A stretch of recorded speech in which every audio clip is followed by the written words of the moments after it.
Finding a story that has its own spin on traditional conventions can be just as good as something that's completely new. I came in looking for a romance story, but really it's a coming-of-age character-driven story about someone finding themselves in a destroyed world. The characters were interesting and all of them had unique charisma to spice up their time on screen. The dialogue was fun and simple to understand with some pretty good lines. Finding a sense of self, discovering what's worth it, and meeting new creatures in a new world all combined into a journey that was worth the watch. But before I get into all that, I'm going to be exploring what a journey built upon romance and monsters really brings to the table with Love and Monsters.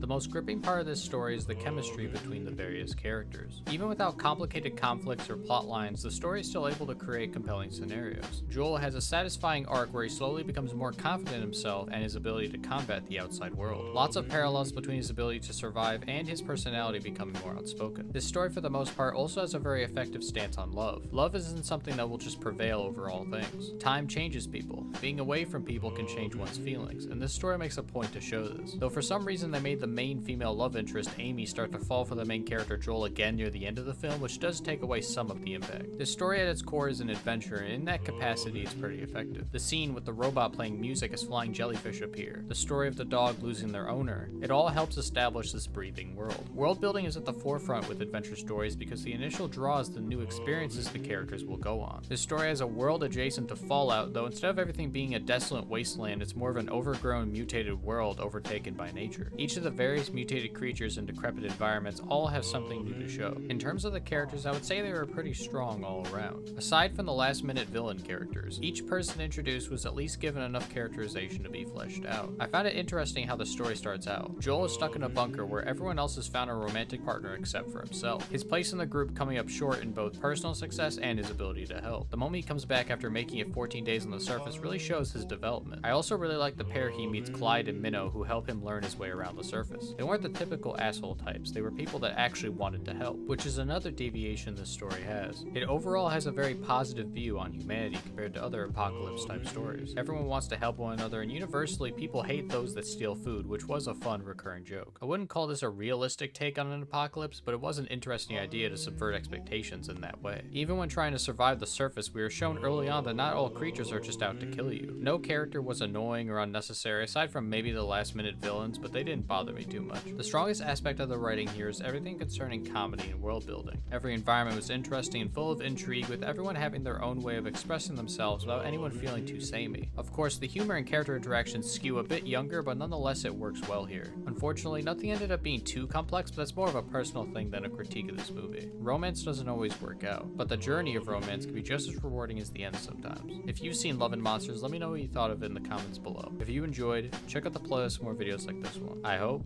to see you next time.